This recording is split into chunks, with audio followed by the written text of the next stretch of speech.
জোরে বলুন আল্লাহু আকবার। আমার আল্লাহ ডেকে ডেকে বলেন, ও পৃথিবীর মানুষ শোনো,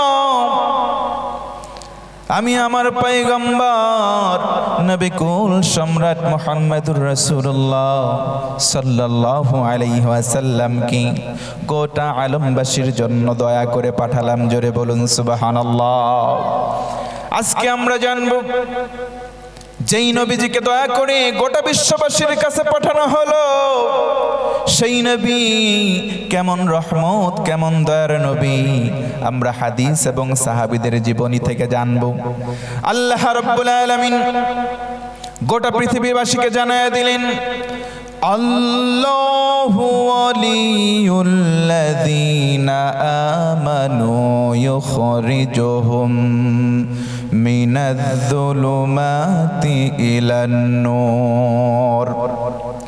ও পৃথিবীর মানুষেরা তোমরা শোনো, যারা তোমরা মুমিন, যারা তোমরা ঈমান আনয়ন করেছো, আমি আল্লাহ বললাম, আমি আল্লাহ তোমাদের বন্ধু হয়ে গেছি। জোরে বলতে হবে সুবহানাল্লাহ।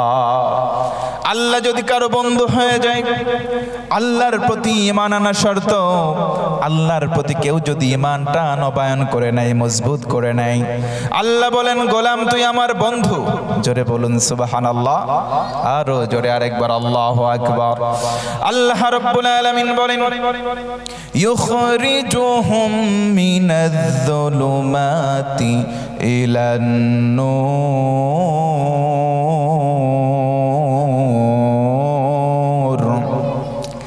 ও বান্দা, আমি তোরে ভালোবাসলাম। আল্লাহ বললেন, গোলাম আমি তোরে ভালোবেসে ছেড়ে দিলাম না, বরং আমি আল্লাহ অন্ধকার থেকেও তোরে মুক্তি দান করব। জোরে কোন সুবহানাল্লাহ। অন্ধকার মানে কিসের অন্ধকার?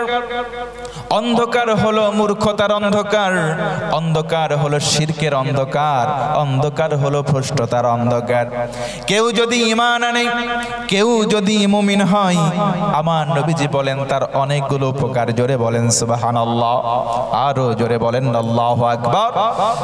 তিরমিজি শরীফের হাদিস, আমার নবীজি বলেন, কিয়ামতের দিন যখন কায়েম হবে, মানুষদেরকে ডাকা হবে একজন একজন করে সামনের দিকে।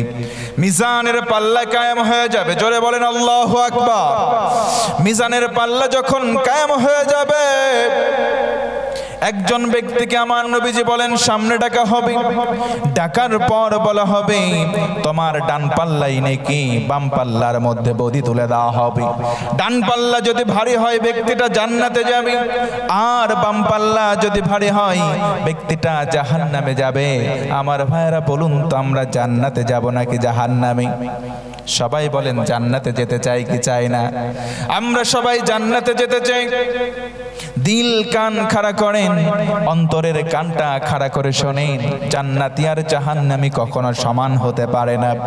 আল্লাহ রাব্বুল আলামিন বলেন, লা ইয়াস্তাওয়ি আসহাবুন নারি ওয়া আসহাবুল জান্নাহ, আসহাবুল জান্নাতি হুমুল ফাইজুন।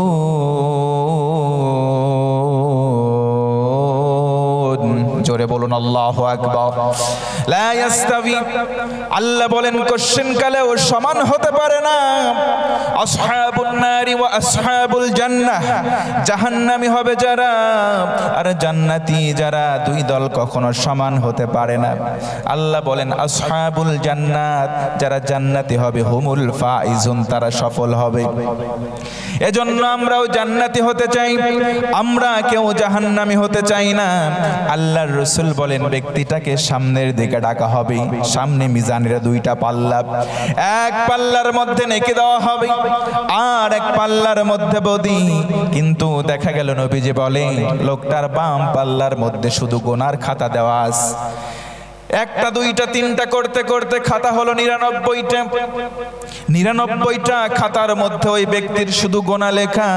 নবীজি বলেন, একটা খাতা কত বড় জানো? মাদ্দাল বাসার।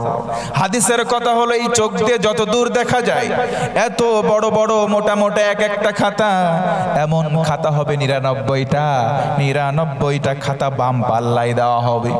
নেকের পাল্লার মধ্যে কোনো খাতা নাই। ওই লোকটা চিন্তা করবে, হায় হায় এখন তো দেখি আমার কোনো নেকি নাই, এখন কেমন করে আমি জান্নাতে যাই? লোকটা নিশ্চিত হয়ে যাবে জাহান্নামে যাওয়া ছাড়া কোনো উপায় নেই। এই অবস্থায় নবীজি আমার বলেন, আল্লাহ সেদিন জবান দিয়ে বলবেন, ও আমার বান্দা বান্দিরা শোনো, আজকের দিনটা এমন একটা দিন, ও আমার গোলামেরা শোনো, আজকের দিন আমি বিন্দু পরিমাণ তোমাদেরকে জুলুম করব না, আজকে তোমাদের যা প্রাপ্য আমি সব বুঝিয়ে দেব। জোরে বলতে হবে সুবহানাল্লাহ। আজকে বান্দা তোর প্রতি আমি কোনো জুলুম করব না। পৃথিবীতে একটা নেকি যদি করে থাকো গোলাম, ওই নেকিটাও তোমারে বুঝিয়ে দেব, একটা গুনাহ করলে সেটাও বুঝিয়ে দেব। জোরে বলুন আল্লাহু আকবার। এবার ফেরেশতাকে ডাকা হবে, ডেকে আল্লাহ বলবেন, খুদ বিতাকা, ছোট্ট একটা কাগজ তুলে দেবেন ফেরেশতাকে। বলা হবে ওই ডান পাল্লাই তুলে দাও। ডান পাল্লাই তুলে দেবে, দেওয়ার সাথে সাথে দেখা যাবে ওই ব্যক্তির মিজানের পাল্লা, নেকির পাল্লাটা ভারী হয়ে গেছে। জোরে কোন সুবহানাল্লাহ। এবার লোকটাকে ফেরেশতা বলবে, ও আল্লাহর গোলাম, যাও যাও যাও, জাহান্নাম নয় তোমার জন্য জান্নাতের দরজা খোলা হয়েছে। জোরে বলুন আরেকবার সুবহানাল্লাহ। লোকটা তখন কি ব্যাপার আশ্চর্য হয়ে যাবে, একগুলা খাতা, খাতার সংখ্যা হলো 99টা, সবগুলোর মধ্যে শুধু গোনা, কোনো নেকি আমার খাতাই নাই, আমার ডান পাল্লাই কোনো নেকি নাই। এখন দেখি ছোট্ট কাগজের টুকরা, টুকরার মধ্যে কি লেখা আছে একটু তাকাই তো দেখি। নবীজি আমার বলেন, লোকটা যখন তাকাবে, তাকানোর পর পর দেখবে ওই কালেমাটা, যেই কালেমা দুনিয়ার জীবনে ঈমান এনে পড়লো, ওই কালেমাটা সেই কাগজের টুকরার মধ্যে লেখা আছে। জোরে বলতে হবে ভাই সুবহানাল্লাহ। কালেমা পড়েন, লা ইলাহা ইল্লাল্লাহ। জোরে লা।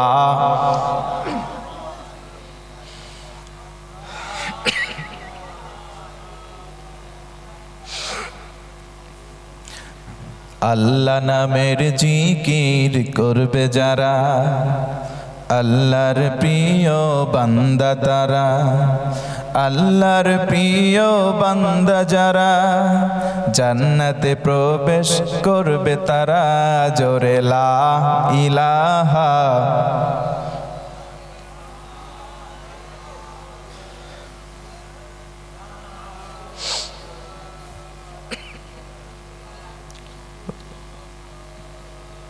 তাহলে কালেমার সঙ্গে আমাদের সম্পর্ক রাখার দরকার আছে না নাই? কেন রাখবো না? যদি কালেমা পড়ে ইমানটাকে আনতে পারি, কিয়ামতের দিন অসংখ্য পাপ, এই পাপ রাশিকে মাইনাস করে আল্লাহ তাআলা এই কালেমার বদৌলতে আমাদেরকে জান্নাতি বানাবেন। জোরে বলুন সুবহানাল্লাহ। এ পর্যায়ে জানতে চাচ্ছি, ভাই আমার ভাষা কি বুঝতে অসুবিধা হয়? আমার কথা কি বুঝতে অসুবিধা হয়? চলবে তো একটু আলোচনা কিছুক্ষণ সময়? বলি আলহামদুলিল্লাহ। কিছু কিছু সময় হয় কি, বিভিন্ন জায়গায় আমাদের যেতে হয়, তো এক দেশের ভাষা অন্য দেশের মানুষ অনেক সময় বুঝতে পারে না। তো আমার ভাষা বুঝতে কি একান্ত অসুবিধা হচ্ছে? মুরব্বীরা বোঝা যায় তো? হ্যাঁ, নোয়াখালী নাম শুনছেন আপনারা? বাংলাদেশের নোয়াখালী নাম শুনছেন? ওরা যখন কথা কয়, কি কয় না কয় কিচ্ছু বোঝা যায় না। ওরা যখন কথা বলে, পানি খাই আমরা, পানি কি বলেন আপনারা? পানি কি বলেন আপনারা? পানিকে পানি, আমরাও পানি বলি। নোয়াখালীর লোক পানিরে বলে হানি। পান পাতা অনেকে চিবিয়ে খায় না, পান, মিঠা পান, কড়া পান, আমরা পান বলি, কিন্তু নোয়াখালীর মানুষ পান রে বলে হান। কিছু তারতম্য আছে। আমাদের এলাকার এক ভাই, বড় ভাই আমাদের, নোয়াখালীতে গিয়েছে, এক ফলের দোকানে গিয়ে বলে, ভাই আমার মিষ্টি একটা হেহে দাও। দোকানদার রাগ করে বলতেছে, ভাই হেহে তো আমার দোকানে নাই। কেন? ওই যে দেখতে পাচ্ছি হেহে, মিষ্টি যেটা হবে সেটা আমারে দাও। বলে, এর মিয়া চোখ গরম করে বলতেছে, বললাম না বারবার যে আমার দোকানে হেহে নাই। বলে, কেন মিয়া তোমরা পানিরে কি বলো? পানিরে আমরা হানি কই। পান রে কি বলো? পান রে আমরা হান বলি। এই বেটা, তোমাদের এলাকায় যদি পানি হানি হতে পারে, পান যদি হান হয়, তাহলে পাকা দেখা যাচ্ছে পেঁপে, এটা তো হেহে হওয়ার কথা। কথা বলেন ঠিক কি না? তখন মুস্কি একটা হাসি দিয়ে, দোকানদার মুস্কি একটা হাসি দিয়ে তাকিয়ে বলতেছে, ভাই আমরা পানিকে হানি বলতে পারি, পানকে আমরা হান বলতে পারি, মাগার আমরা পেঁপে যেটা পাকা হলে মিষ্টি হয়, এটারে আমরা বলি পাপিয়া। আমি বোঝাতে যাচ্ছি যে এক দেশের ভাষা অন্য দেশের সঙ্গে মিশ্রণ নাও হতে পারে। তো আমার ভাষা যদি বুঝতে সুবিধা হয় বা বুঝতে পারেন, একটু আমার সঙ্গে একটু ইশারা দিয়ে বলেন তো আলহামদুলিল্লাহ। আলোচনা চলবে আর কিছুক্ষণ, আর আধা ঘন্টা মানে 30 মিনিট আমি বিরক্ত করি। আসলে এইরকম পরিবেশে আমি আমার লাইফে বক্তৃতা জগতে আমার লাইফেই প্রথম যে আমার সামনে অডিয়েন্স আছে মাত্র হাতে গোনা কয়েকজন, এবং সামনে হাজার হাজার মানুষ যেগুলো ওই দিক দিয়ে ঘুরে বেড়াচ্ছে। এমনটা আপনাদের এলাকার কি ট্র্যাডিশন নাকি? বাইরের আমার বোধহয় আমাকে আপনাদের পছন্দ হয়নি বা রাগ হয়েছে আমার প্রতি, এমন কিছু? তাহলে রাগ যদি না হবে, ক্ষোভ যদি না থাকবে, এটা যদি জান্নাতি পরিবেশ হয়, কেন এখানে নয়, বাহিরে কেন? আজকে মা বোনেরা অনেকে আসছে, এসে দেখবেন এই দিকে আসে নাই, তাদের জন্য জায়গা করা হয়েছে শুনলাম, সেখানে তাদের প্রজেক্টরের ব্যবস্থা করা হয়েছে, সেখানে তারা নেই, তারা বিভিন্ন জায়গায় ঘুরে বেড়াচ্ছে। আমি অন রোড দেখতে পেলাম কিছু কিছু young people of the society, যারা সম্ভবত আনম্যারিড, তারা অবিবাহিত, তারা কাপল হয়ে ঘোরাঘুরি করছে। কি শ্বাসটা দিছে! আমি সেদিনে গিয়েছিলাম মুর্শিদাবাদে, আমার ড্রাইভার বলছিল, ভাই ওরা সাজ উপরে দিছে, উপরে ফিটফাট, মেকআপ দিয়ে সাদা করছে, পায়ের দিকে তাকান কালো কুচকুচি। আসলে বিষয়টা কিন্তু এমন, ম্যাক্সিমাম দেখলাম যুবক যুবতীরা ঘুরছে, একটা জান্নাতি পরিবেশের আয়োজন করা হয়েছে, ওই দিকে তারা গোনা নিয়ে ব্যস্ত আছে। ধিক্কার জানাই তাদেরকে, কথা বলেন ঠিক কিনা? এইগুলো মানুষ কপাল পোড়া, তাদের নসিবে হয়তো এইরকম জান্নাতি পরিবেশ আর আসবে কিনা আমার তো বুঝতে কেমন জানি কষ্ট হচ্ছে। আল্লাহ পাক মাফ করুক তাদেরকে, পড়ে না আমিন। তারা এখন গান বাজনা নিয়ে, তারা এখন বিভিন্ন বিনোদন নিয়ে ব্যস্ত হয়ে পড়েছে, তারা এখন গান বাজনা শোনে। ওই মেয়েরা এখন গান বলে ছেলেদেরকে তাকিয়ে, কয় ছেলে তোর গোলাপ গোলাপ ঠোঁটে ওই বিড়ির ধোয়া দেখতে আমার ভাল লাগে। তো ছেলেরাও চিন্তা করতেছে, তাই তো, যদি এমন হয় তাহলে সিগারেট ধরা, একটা শেষ হবে আরেকটা ধরাই। কি ভাই যুবকরা একটু এসে বসুন না, বসে আমার সঙ্গে একটু কনভারসেশন করুন। অন্তত পক্ষে এই অডিয়েন্সে কথা বলা আমার জন্য কষ্ট হচ্ছে, মেহেরবানি করে একটু এসে বসুন বা আমার সঙ্গে কনভারসেশন করুন। আপনারা না, আমার সাথে কথা বলুন। আজকে সমাজের এই অধপতন, এটার পিছনে অন্তরায় হিসেবে আমার নবীজি ১৫০০ বছর আগে দুইটা কথা বলে গিয়েছেন। দুইটা কথা নবীজি বলেছেন, দুনিয়ার মানুষ অপমানিত হবে, কপাল পোড়া, হতভাগা হবে। দেয়ার ইজ টু রিজন, দুইটা কারণ আছে। নবীজি আমার কোনো কথা মিথ্যা বলেন না।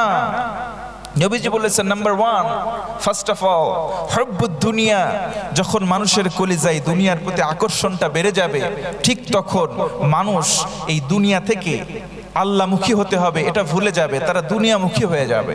বর্তমানে আপনি লক্ষ্য করে দেখেন, বুড়া থেকে ছুঁড়া পর্যন্ত, অর্থাৎ ছোট থেকে বড় পর্যন্ত সবাই ম্যাক্সিমাম আজকে দুনিয়ার প্রতি আমাদের আসক্তিটা বেড়ে যাচ্ছে।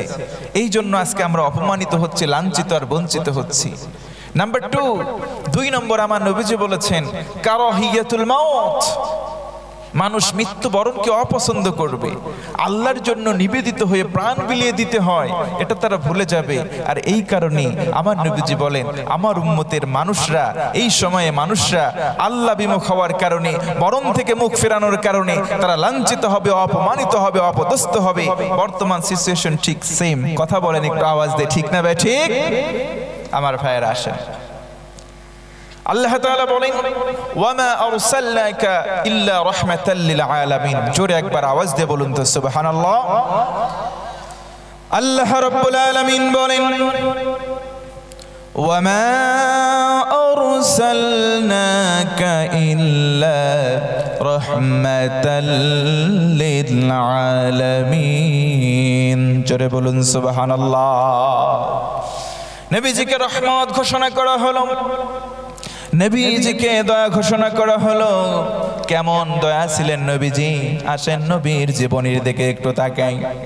আমার নবীজি যখন মায়ের গর্ভে ছিলেন তখন তিনি রহমত থেকে বিচ্যুত ছিলেন না, বরং নবীজি মায়ের গর্ভ থেকে রহমত ছিলেন। কেমন করে?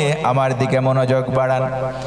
নবীজির মা আম্মা জান আমেনা তিনি বলেন, অন্যান্য গর্ভবতী যারা হয়, সন্তান পেটের মধ্যে আসলে পেটটা উঁচু হয়ে যায়, কিন্তু রাসূল মুহাম্মদ সাল্লাল্লাহু আলাইহি ওয়াসাল্লাম যখন আমি আমিনার গর্ভে আসলো, আমি লক্ষ্য করলাম আমার পেটটা একদম স্বাভাবিক ছিল। জোরে বলুন সুবহানাল্লাহ। কোনদিন আমার পেটের মধ্যে ব্যথা হয় নাই, কোনদিন আমার পেটের মধ্যে যন্ত্রণা হয় নাই। তার মানে নবীজিকে রহমত করে আল্লাহ রব্বে কারীম পাঠালেন। জোরে আওয়াজ করে বলুন সুবহানাল্লাহ। আম্মা জান আমিনা বলেন, আমি যখন মরুভূমির মধ্যে যেতাম, ওই রাস্তা দিয়ে যখন যেতাম, রাস্তার মধ্যে ধুধু ফাঁকা হওয়ার কারণে সূর্যের আলো পড়ে পড়ে বালুগুলো একবারে তাপে ফেটে পড়তো। এমত অবস্থায় খালি পায়ে যদি বালুর উপরে কেউ পা দিত, সঙ্গে সঙ্গে পায়ের তলায় ফসকা পড়তো। এই অবস্থা যখন হতো, আমি যখন গর্ভবতী হলাম, রাস্তা দিয়ে কোনো কাজে যদি বের হতাম, রাস্তা দিয়ে বের হওয়ার পর আমি লক্ষ্য করতাম কোথা থেকে যেন এক টুকরা মেঘ এসে আমি আমেনার মাথার উপরে ছায়া দেয়। জোরে কোন সুবহানাল্লাহ। এটা অন্য কোনো কারণে নয়, একমাত্র রাসূলের কারণে। রাসূল তখন আম্মা জান আমেনার গর্ভে ছিলেন। জোরে আরেকবার বলুন সুবহানাল্লাহ। শুধু কি তাই নাকি? না, বরং মা আমেনা বলেন, আমি যখন ওই যে কুয়ার মধ্য থেকে পানি উঠাতে যেতাম, পানি অনেক নিচে থাকার কারণে বালতি দিয়ে রশি বেঁধে ওই যে নিচের মধ্যে দিতে হতো, টেনে টেনে তুলতে অনেক কষ্ট হয়ে যেত। এমত অবস্থায় যখন আমি গর্ভবতী হলাম, পানি আনার জন্য যখন গেলাম, গিয়ে দেখি পানি আর নিচে নাই। আমি যখন কুয়ার কাছাকাছি হই, লক্ষ্য করে দেখি পানি যেন একবারে মুখের কাছে এসে রয়েছে। জোরে কোন সুবহানাল্লাহ। শুধু তাই নয়, রাস্তা দিয়ে হেঁটে কোনো কাজের জন্য যদি গমন করতাম, ওই অবস্থায় দেখতাম কেমন জানি ওই যে পাথর দিয়ে রাস্তাটা মোড়ানো থাকতো, পাহাড়ি দুর্গম পথ। রাস্তা দিয়ে যখন হেঁটে যেতাম, যাওয়ার সময় সেই পাথরগুলো ধারালো, অন্য সময় কারো পায়ে লাগলে পাটা কেটে যায়, পাটা ছিলে যায়। কিন্তু যখন নবীজি আমার গর্ভে আসলো, আমি রাস্তা দিয়ে চলে যাই, যাওয়ার সময় যদি পাথর আমার পায়ের সঙ্গে ধাক্কা খায়, আমার পায়ের সঙ্গে শক্ত লাগে না, বরং পাথরগুলো তুলার মতো নরম লাগে। জোরে কোন সুবহানাল্লাহ। এটা হলো রহমতের নমুনা। আমার নবীজি যখন ছোট্ট অবস্থায় ভূমিষ্ঠ হলেন, আল্লাহর রাসূলকে কিন্তু হালিমাতুস সাদিয়ার বাড়িতে দেওয়া হলো। হালিমাতুস সাদিয়া এসে যখন নবীজিকে কোলে তুলে নিলেন, কোলে তুলে নেওয়ার সাথে সাথে ওই যে যারা ওই সময় তার সঙ্গে এসেছিল, একসঙ্গে এসেছে, সবার আগে তারা ফার্স্ট মা হালিমা যখন নবীজিকে কোলে তুলে নিলেন, যাওয়ার সময় ওই গাধা বা খচ্চরের পিঠে যখন উঠলেন, আসার সময় যেটা দুর্বল ছিল সবার পেছনে পড়ে গেল, দৌড়িয়ে অগ্রগামী হতে পারে নাই, ফিরে যাওয়ার সময় তার সব চাইতে আগে চলে গেল। জোরে কোন সুবহানাল্লাহ। হালিমাতুস সাদিয়ার বাড়িতে নবীজি যেদিন প্রবেশ করলেন, যেই কাছে খেজুর কম হতো, যেই বকরি দুধ দিত না, নবীজির বদৌলতে, নবীজির রহমতে সেগুলো দেওয়া আরম্ভ করলো। আমার ভাইয়েরা, নবীজি কেমন রহমত ছিল। ও আমার মা বোনেরা, সেই নবীজির সুন্নাহগুলোকে আজকে আমরা ফেলে দিচ্ছি, কথা বলেন ঠিক কিনা? সেই সুন্নাহ থেকে বিচ্যুত হয়ে সেই সুন্নাহ ছেড়ে দিয়ে অন্য দিকে যাওয়ার কোনো বিন্দু পরিমাণ সুযোগ আমাদের মুসলমানদের নাই। এই জন্য আজকে আমরা অপমানিত হচ্ছি। নবীজি আমার কেমন রহমত। নবীজি বাল্যকালেই শুধু রহমত নয়, নবীজি যখন একটু শৈশবে পদার্পণ করলেন, মক্কা ঘরের ওই যে পাথর বসানো নিয়ে এমন একটা দ্বন্দ্ব বেঁধে গেল। কি করা যায়? 2-3টা গোত্র একত্রিত হয়ে যুদ্ধ বেঁধে গেছে। এরা বলে আমরা পাথরটা বসাবো, ওই বংশের লোক বলে না আমরা বসাবো, আরেক গোত্রের লোক এসে বলে না আমরা ক্ষমতাশীল, আমরা বসাবো। সবার মধ্যে একটা দ্বন্দ্ব লেগে গেল। ওই পাশ দিয়ে শিশু মুহাম্মদ সাল্লাল্লাহু আলাইহি ওয়াসাল্লাম হেঁটে যাওয়ার সময় দেখলেন কেমন জানি দ্বন্দ্ব বেঁধে গেছে। কি করা যায়? আমার নবীজি কাছে গেলেন, গিয়ে নিজের চাদরটা ওখানে ফেলে দিলেন। জোরে কোন সুবহানাল্লাহ। বললেন এইবার নিজের হাতে পাথরটা তুলে দিলেন, আর ডেকে ডেকে বললেন, ও লোকেরা শোনো, ইয়া আইয়ুহান নাস, ও আমার এখানকার লোকেরা শোনো, সবাই মিলে একজন একজন করে এক এক গোত্র থেকে সামনে আস, সব গোত্র থেকে একজন করে আস। এই যে কাপড়টা তোমরা ধরো, একজন একজন করে চারিদিক থেকে ধরলো, বলল এবার উঁচু করো। জোরে কোন আল্লাহু আকবার। সবাই বলল আমি রাখবো পাথর, এ বলে আমি রাখবো। সবাই যখন একটা কাজ করার জন্য আগ্রহ দেখালো, নবীজি দেখলেন না, মারামারি বাঁধতে পারে, রক্তক্ষয়ী সংঘর্ষ হতে পারে। নবীজি আমার কৌশল অবলম্বন করলেন। ওই অবস্থায় সুন্দর করে তারা সবাই মিলে তুলে নেওয়ার পর নবী আমার নিজ হাতে ওই জায়গায় বসিয়ে দিলেন। জোরে কোন সুবহানাল্লাহ। কেমন করে নবীজি দয়ার, কেমন করে নবীজি মায়ার, কেমন করে নবীজি রহমতের উদাহরণ ছিলেন। আমার দিকে মনোযোগ বাড়ান, আস্তে আস্তে আমরা আরো বিস্তারিত দিকে যাব। কষ্ট হচ্ছে নাকি আপনাদের? একটু আওয়াজ করে বলুন তো লিল্লাহে তাকবীর। হয় নাই আওয়াজ, লিল্লাহে তাকবীর। আর একটু জোরে, নারে তাকবীর। কষ্ট পাচ্ছেন? আস্তে আস্তে লোক আসতেছে। আসলে আপনাদের শীত তো কমে গেছে, তারপরেও কেন লোক ভেতরে থাকার কোনো সুযোগ নাই, কারণ যুগ জামানা পাল্টে দিতে চায় না অনেকজন। এক ওমর আনতে পারে গোটা জাতির জাগরণ। ওমরের মতো একজন দরকার। জোরে বলেন কথা ঠিক কিনা? ওমরের মতো একজন দরকার। খুলাফায়ে রাশেদার সোনালী দিন কেন যে ফিরে আর আসে না, সকলে পেয়ে তার অধিকার, কেন যে মন খুলে হাসে না। খুলাফায়ে রাশেদার সোনালী দিন কেন যে ফিরে আর আসে না, মানুষে পেয়ে তার অধিকার, কেন যে মন খুলে হাসে না। ধুলির আসনে বসে ওমরে রাজ্য শাসন করেছে, সেই খলিফা ওমরের শাসনে কোন জীব না খেয়ে মরেছে। এই জন্য আমরা বলি, ওই খুলাফায়ে রাশেদার যুগ, ওই নবীজির সাহাবীদের যুগগুলো যদি আমরা ফিরে পেতাম, আমাদের জীবনটা ধন্য হয়ে যেত। আওয়াজ করে কথা বলেন ঠিক কিনা? আল্লাহর নবীর সাহাবীরা নবীজিকে পেয়েছিলেন।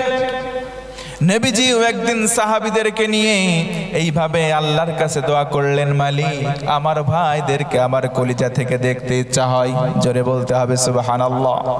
আরো জোরে আরেকবার আল্লাহু আকবার। আমার নবীজি বললেন, ও রব্বুল আলামিন, আল্লাহ আমার ভাই, আমার পরের উম্মত যারা কিয়ামতের আগে আসবে তাদেরকে আমার দেখতে ইচ্ছা হয়। একজন সাহাবী কথাটা শুনে দাঁড়ালেন, ওগো নবীজি আমরা জানতে চাই আমরা কি আপনার কাছের না? ওগো নবীজি আমরা কি আপনার ভাই হতে পারি নাই? আল্লাহর নবীজি বললেন, না, বাল আনতুম আসহাবি, তোমরা তো হলে আমার সাহাবী। আমার ভাই হলো তারা, আমার কলিজা থেকে ভালোবাসা তাদের জন্য যারা আমি রাসূল সরাসরি আমাকে দেখে নাই, না দেখে যারা আমার প্রতি ঈমান আনবে, আমার সুন্নাহকে আঁকড়ে ধরবে, আমি নবী বলে গেলাম, তারা আমার শেষ জামানার কলিজার মহাব্বতের ভাই। জোরে কোন সুবহানাল্লাহ। এবার সাহাবী বললেন, ইয়া রাসূলুল্লাহ, কিয়ামতের দিন যখন কায়েম হয়ে যাবে, ওই ময়দানে মাহশার, ওই যে আদম পয়গম্বর থেকে আপনি রসুল পর্যন্ত কত উম্মত দুনিয়াতে এসেছে, সব উম্মত সেই হাসরের ময়দানে থাকবে। কেমন করে আপনার সেই উম্মতদেরকে চিনবেন? নবীজি আমার মুস্কি একটা হাসি দিয়ে বললেন, সাহাবীরে বসে যাও, খুব সহজে আমি তাদেরকে চিনে যাব। যারা আমি রসুলকে কোনোদিন দেখে নাই, আমিও তাদেরকে কোনোদিন দেখি নাই, কিন্তু আমি সহজেই তাদেরকে চিনে যাব। জোরে বলা যাবে না সুবহানাল্লাহ? সাহাবী প্রশ্ন করলেন, ইয়া রাসূলুল্লাহ, কেমন করে চিনবেন আমরা সেই কারণটা জানতে চাই। আল্লাহর রাসূল বললেন, ও আমার সাহাবীরা শোনো, গুররান মুহাজ্জালিনা মিন আথারিল উযু, আমার উম্মতেরা ওযু করবে। বলেন তো আমরা ওযু করি কি করি না? আমরা সবাই ওযু করি। আমার রাসূল বলেন, যারা আমার উম্মতের মধ্যে যারা ওযু করবে, যারা নামাজ আদায় করবে, শুনরে আমার সাহাবীরা শোন, যারা ওযু করবে, কুররান মুহাজ্জালিনা মিন আথারিল উযু, তাদের এই চেহারা, তাদের দুইটা হাত, তাদের মাথা, তাদের পা কিয়ামতের দিন ওই ময়দানে মাহশার যখন কায়েম হয়ে যাবে, এই যে রেডিয়াম লাইটের মতো হাত, মুখ, মাথার পা ঝকঝক করে জ্বলতে থাকবে। রাসূল বলেন, আমার সাহাবীরা শুনে নাও, ওই যে আমি দেখবো ওই হাতগুলো যেইগুলো শুভ্র সাদা আকার ধারণ করেছে, আমি একটা একটা করে কলিজার মধ্যে নেব, হাত ধরে আল্লাহর কাছে সুপারিশ করব, রব্বুল আলামিন আমার গুনাহগার উম্মতদেরকে তুমি মাফ করে দাও। আল্লাহ মাফ করে দেবেন। ও সাহাবীরা শুনে রাখ, আমি ওই উম্মতদেরকে সাথে নিয়ে জান্নাতে একসাথে চলে যাব। সেই নবীর উম্মত আমরা, সেই নবী আমাদেরকে দেখতে চান, সেই নবী আমাদের পক্ষে সুপারিশ করতে চান। এখন ভাইয়েরা বলুন তো, নবীজির সুপারিশ আমরা সবাই চাই কি চাই না? কিন্তু আমার নবীজি নিজে বলেন, তার নিজের জবান থেকে বলেন, আমি রাসূল সবার জন্য সুপারিশ করলেও 5টা প্রকার মানুষের জন্য সুপারিশ করব না। জোরে বলেন তো ভাইয়েরা, কয় প্রকার মানুষ? 5 শ্রেণীর মানুষের জন্য রাসূল সুপারিশ করবেন না। ও ভাইয়েরা, বাবাজিরা শোনেন, যদি রাসূল সুপারিশ না করে কেমন করে জান্নাতে যাব? আমার নবীজি বলেন 5 শ্রেণীর মানুষ। 1 নম্বর হলো মুশরিক, যারা মুসলমান ইমানদার হওয়ার পর ছোট ছোট শিরিক করবে। আল্লাহর রাসূল বলেন, তাদের জন্য আমি সুপারিশ করব না। জোরে কন নাউজুবিল্লাহ। নবীজির সুপারিশ পেতে হলে শিরিক ছাড়তে হবে। নবীজির সুপারিশ পেতে হলে কোনো প্রকার শিরিক করা যাবে না। আল্লাহ আমাদের তৌফিক দাও। জোরে কন আল্লাহুম্মা আমিন। 2 নম্বর হলো সাহিবুল বেদাত, যারা সুন্নতকে ছেড়ে দেবে। আল্লাহর রাসূল বলেন, যারা বেদাত পন্থী হবে তাদেরকেও আমি রাসূল সুপারিশ করব না। 3 নম্বর হলো হাকিমুজ জালিম, ওই সমস্ত শাসক যারা কোরআন দিয়ে বিচার করে না, যারা মুসলমান হওয়ার পরে অধীনস্থের উপরে জুলুম করে, অবিচার করে, যারা অত্যাচার যারা করবে, আল্লাহর রাসূল বলেন, শোনো রে শোনো, আমি তাদের পক্ষেও শাফায়াত করব না। আরেকবার বলুন নাউজুবিল্লাহ। 4 নম্বর শ্রেণী হলো তারা যারা কিনা ইসলামের মধ্যে বিভাজন তৈরি করে দেয়, ইসলামের মধ্যে ভাগাভাগি করে দেয়। নিজে একটা গুনাহ করেছে অন্যের উপরে চাপিয়ে দেয়, নিজের গুনাহ নিজের উপরে রাখবে না। নিজে গুনাহ করেছে, অপরাধ করেছে, অন্য ভাইয়ের উপরে চাপিয়ে দেয়। বলুন তো, এটা আমাদের দেশে আছে? আপনাদের দেশেও কি 2-1টা আছে কি ভাই? নিজে অপরাধ করেছে, অন্যের উপরে চাপিয়ে দেয়। কথা বলেন, আছে না নাই? আমার রাসূল বলেন, তাদের জন্য আমি সুপারিশ করব না। তারা যদি আমার উম্মত হয়, তারা যদিও মুসলমান হয়, রাসূল বললেন তাদের জন্য শাফায়াত নাই। 5 নম্বর হলো মাইয়ুকাদ্দিবুশ শাফাআ, যারা কিনা আমি রাসূলের সুপারিশ এটাকে মিথ্যা প্রতিপন্ন করবে, আমি রাসূল তাদেরকেও সুপারিশ করব না। আরেকবার বলুন নাউজুবিল্লাহ। এখন বলুন, নবীর সুপারিশ আমরা চাই কি চাই না? সবাই বলেন, চাই কি চাই না? এই জন্য বেশি বেশি প্রশংসা করব আল্লাহর। কারণ হলো এটাও তিরমিজির হাদিস। আমার নবীজি বলেন, সাহাবীরা শোনো, কিয়ামতের দিন যখন কায়েম হয়ে গেল, কিয়ামতের হিসাব নিকাশ শেষ, এবার একদল জান্নাতে আরেক দল জাহান্নামে চলে গেল। ভাইরা বলুন তো, আমরা জান্নাতে যেতে চাই কি চাই না? সবাই আমরা জান্নাতে যেতে চাই। জান্নাতে মানুষগুলো চলে গেল। আমার রাসূল বলেন, সাহাবীরা শোনো, জান্নাতে মানুষগুলোর মধ্যে ক্লাসিফিকেশন, শ্রেণীবিন্যাস হবে 120 প্রকার। জোরে বলেন, কয় প্রকার? 120টা কাতার হবে, ক্লাসিফিকেশন হবে। তিরমিজির হাদিস, নবীজি বলেন, ওই যে তার মধ্যে 120টা ক্যাটাগরি হবে। 80খানা ক্যাটাগরি পাবে শুধুমাত্র আমি নবীর উম্মতেরা। বাকি বাকি থাকে 40টা ক্যাটাগরি, 40টা ধাপ বা কাতার। আমার নবীজি বলেন শোনো, ওই 40টা কাতার পাবে কারা? আলা সাইরিল উমাম, আদম নবী থেকে ঈসা নবী পর্যন্ত যত নবী আলাইহিমুস সালাম দুনিয়াতে আগমন করলেন, তাদের সকল উম্মত মিলে পাবে বাকি 40টা কাতার। কিন্তু নবীজি আমার মজার কথা বললেন, আমার নবীজি বলেন শোনো সাহাবীরা, ওই যে সব সময় একটা দুইটা তিনটা করে গুনতে গুনতে সবার শুরুতে একটা কাতার পাওয়া যাবে, ভিআইপি একটা লাইন বানানো হবে। ওই লাইনে সবাই জায়গা পাবে না, ওই লাইনে জায়গা পাবে তারা আল্লাযীনা ইয়াহমাদুনাল্লাহা ফিস সাররাই ওয়াদ দাররা, যারা কিনা মালিকের প্রশংসা আদায় করেছে হর হালতে। সুখের সময়ে প্রশংসা আল্লাহর, দুঃখের সময়ে প্রশংসা জোরে বলুন তো কার? আর একটু জোরে কোন আলহামদুলিল্লাহ। সব সময় প্রশংসা করব কার? খাওয়ার সময়, এটা জোরে কর না, খাওয়ার সময়, নামাজের সময়, ঘর থেকে বের হওয়ার সময়, ব্যবসার সময়, লটারির টিকিটের সময়। লটারির টিকিট আছে এলাকায়? আছে আছে, লটারির টিকিট কাটা হয় না? ওরে বাবা, লটারির টিকিট এভাবে কাটে, কেটে চুমু খায়। আল্লাহ বাদাই দিস। কিরম শয়তান দু একটা আছে না নাই? কাজ করতেছে হারাম, আল্লাহর কাছে দোয়া করতেছে বিসমিল্লাহ, আল্লাহ বাদাই দিস। নবীজি আমার বলেন, কেউ যদি হারাম কোনো কাজ বিসমিল্লাহ মানে আল্লাহর নাম নিয়ে শুরু করে, নবীজির ভাষ্য সেই ব্যক্তি আর ইমানদার থাকে না, বেঈমান হয়ে যায়। জোরে কর নাউজুবিল্লাহ। কেউ যদি বিসমিল্লাহ বলে মদ খায়, সঙ্গে সঙ্গে বেঈমান হয়ে যায়। এমত অবস্থায় এই ব্যক্তি যদি মারা যায়, নবীজির ভাষ্য তার মধ্যে ঈমান নেই, বেঈমান হয়ে মারা গেছে, মানে জাহান্নামে চলে যায়। জোরে বলুন নাউজুবিল্লাহ, আর জোরে বলেন নাউজুবিল্লাহ। আজকে মর্মাহত হচ্ছে আপনাদের এই আয়োজন দেখে, এত সুন্দর আয়োজন, কিন্তু আয়োজনের মূল কেন্দ্র যারা, তারা নাই। আমাদের কলিজায় রক্তক্ষরণ হয়।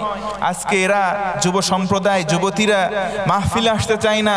তাদেরকে যদি যাত্রাপালার কোনো মঞ্চ দেওয়া হতো, রুব্বান এনাসে কোমর দুল্লাইয়া তারা সেখানে যেত। এ যুবক কথা বলো ঠিক কিনা? তারা সেখানে চলে যেত।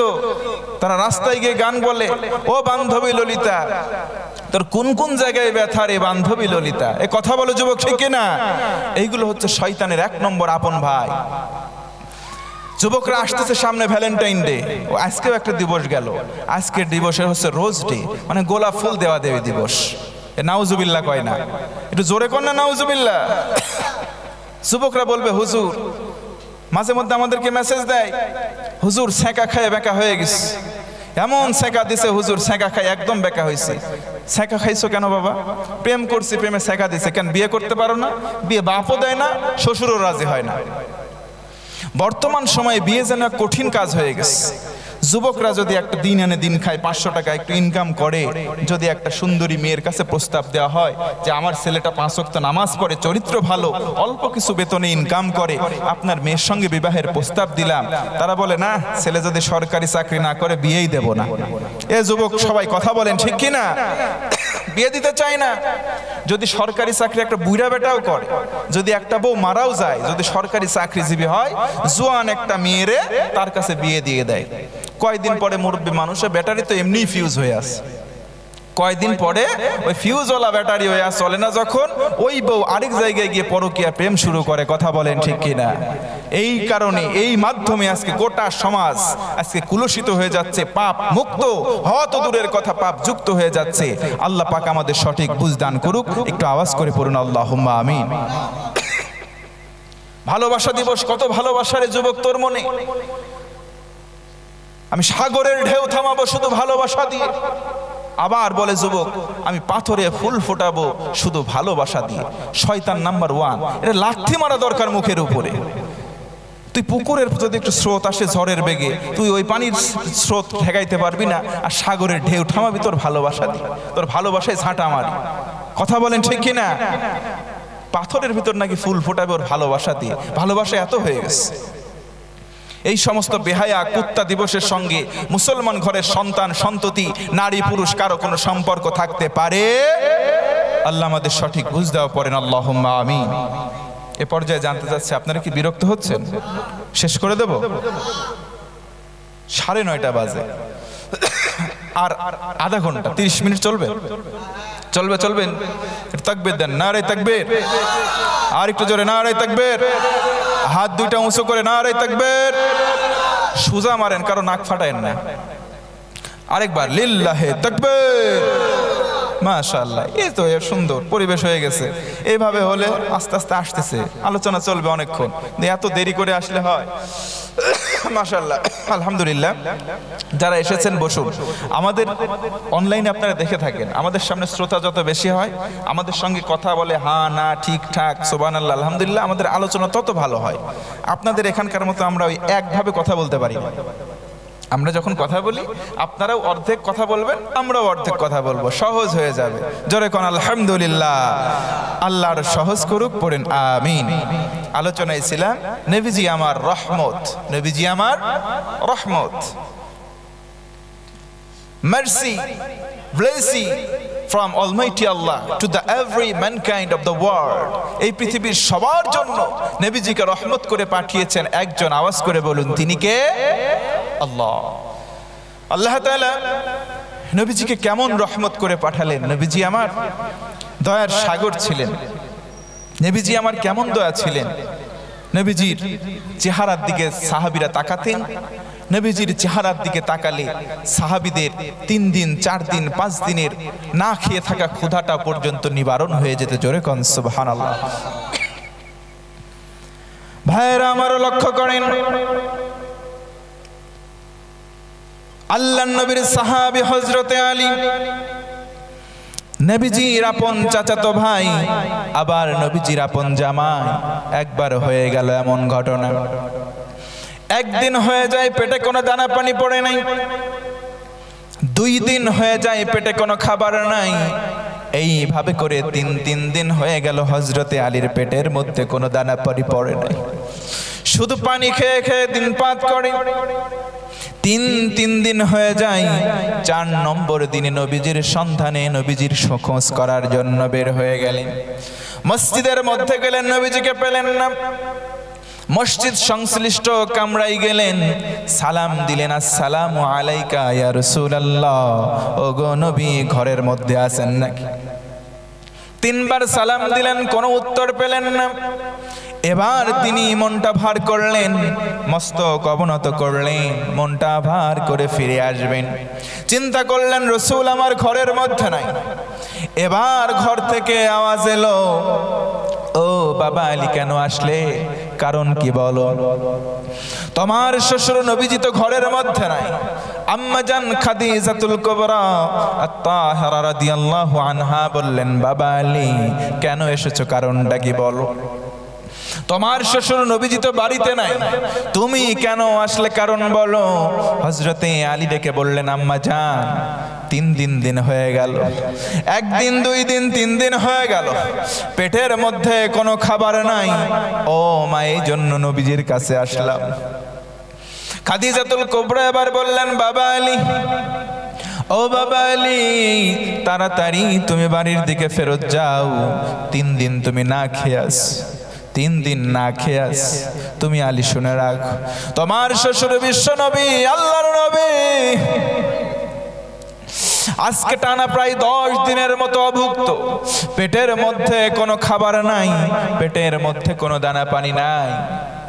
ক্ষুধার যন্ত্রণা সহ্য করতে না পেরে আজকে সকালবেলা আল্লাহর নবীজি পেটে পাথর দিয়ে রশি দিয়ে বেঁধে ক্ষুধার যন্ত্রণা সহ্য করতে না পেরে কোথায় যেন চলে গেল। ও বাবা আলী, তাড়াতাড়ি তুমি বাড়ির দিকে ফেরত যাও, তোমার শ্বশুর তোমারে কোনো খাবার দিতে পারবে না। জোরে বলুন আল্লাহু আকবার। হযরতে আলী বললেন, আম্মা জান আমি আলী তো খাবার চাইতে নবীজির কাছে আসি নাই। ও মা, ও আমার মা শুনে না, আমি তো খাবার চাইতে নবীজির কাছে আসি নাই। আমি আলীর যখন পেটের মধ্যে ক্ষুধা লেগে যায় একটু বেশি, আমি দৌড়িয়ে মসজিদের দিকে চলে যাই। মসজিদে যাওয়ার পর নবীজির সামনাসামনি একবার দাঁড়াই। নবীজির চেহারা মোবারক যখন একবার দেখি, দেখার সঙ্গে সঙ্গে আমি আলী 3 দিন হোক 4 দিন হোক 5 দিন 7 দিন যতই অভুক্ত থাকি না কেন আম্মা জান, আমি আলী নবীজির চেহারা মোবারক দেখি, সঙ্গে সঙ্গে ক্ষুধা নিবারণ হয়ে যায়।